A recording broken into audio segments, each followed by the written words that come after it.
Hello everyone, आप सभी का सरकारी स्टडी चैनल में स्वागत है। दोस्तों, आज हम आरआरबी एग्जामिनेशन सेंटर के विषय में बातें करेंगे।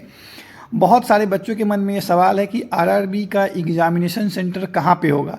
क्योंकि बच्चे अलग अलग आरआरबी से फॉर्म भरे हैं, इसलिए बच्चे परेशान हैं कि क्या उन्हें उस आरआरबी में जाके एग्ज़ाम देना होगा।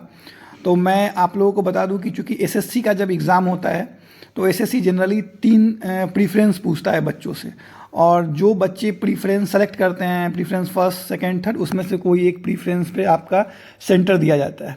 लेकिन अगर आरआरबी की बात करें तो मेरा 2019 का एक्सपीरियंस है एनटीपीसी का, और 2019 में ही मैंने जेई का भी पेपर दिया था। तो उस एक्सपीरियंस से मैं आपको ये बता सकता हूँ कि आप आरआरबी में भले ही किसी भी जोन से फॉर्म भरे, हो सकता है पटना के रहने वाले हो, आप मुंबई से फॉर्म भर रहे हो, कोई दिक्कत नहीं है। आपने जो एड्रेस दे रखा है, प्रेजेंट और परमानेंट एड्रेस होता है, ये बहुत सोच समझ के देना, क्योंकि कहीं ना कहीं जो सेंटर होता है वो इसी पे डिपेंड करता है।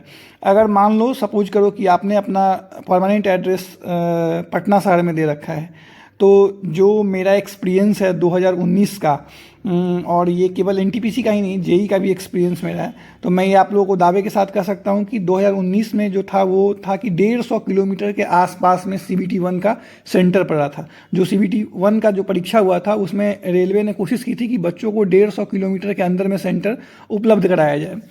लेकिन मैं ये भी बोलूँगा कि बहुत सारे बच्चे फिर CBT 2 के विषय में पूछ रहे हैं, तो मैं यही बोलूँगा कि CBT 2 में जितना मेरा एक्सपीरियंस है, क्योंकि मैंने गुवाहाटी जोन से फॉर्म भरा था, तो आप लोगों को CBT 2 में आपके अपने जोन में जाके एग्ज़ाम देना पड़ता है। क्योंकि मेरा जो हुआ था वो CBT 1 में तो पटना में एग्ज़ाम हुआ था, लेकिन CBT 2 में मुझे गुवाहाटी जाना पड़ा था। तो अब एग्जाम्पल के तौर पे आप पटना और मुंबई को लेते हैं, तो कुछ बच्चे हैं फॉर एग्जांपल पटना से हैं और वो उन्होंने जोन मुंबई सेलेक्ट किया, बट उनका CBT 1 का जो परीक्षा होगा, एग्ज़ाम होगा, वो पटना में ही होगा। उन्हें मुंबई जाके एग्जामिनेशन देने की ज़रूरत नहीं है। CBT 1 में एकदम क्लियर कट है कि उनका एग्ज़ाम जो होगा वो पटना या 150 किलोमीटर के आसपास में होगा, CBT 1 का एग्ज़ाम।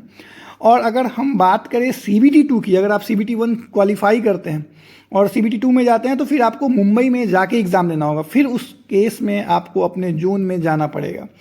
तो और फिर उसके बाद डॉक्यूमेंट वेरिफिकेशन ये सब होता है, तो आप उस केस में भी आप जाके आप ओन जो आरआरबी जो आपने सेलेक्ट किया उसमें जाके आपको एग्ज़ाम देना पड़ेगा। तो मैंने आपको बताया कि बहुत सारे स्टूडेंट इस बात को लेके डाउट में कंफ्यूज हैं कि क्या होगा क्या नहीं होगा। तो मैंने आपको बता दिया कि CBT 1 के लिए बिल्कुल भी आप लोग ना सोचें।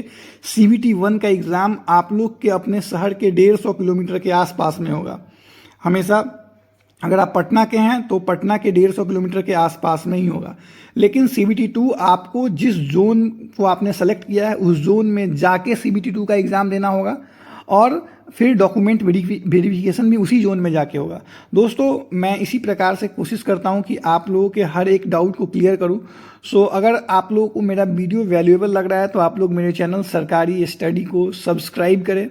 और मैं फाइनली यही बोलना चाहूँगा कि मैंने अपने इस चैनल पे बहुत सारे मीन्स जैसे मैथ्स को पढ़ाना स्टार्ट किया हूँ, तो आप जाके विजिट कर सकते हैं। आने वाले समय में मैं GK GS रीजनिंग को भी पढ़ाऊँगा, तो आप लोग मेरे चैनल को फुल सपोर्ट करें और मेरे चैनल को सब्सक्राइब करें। Thank you for watching my video.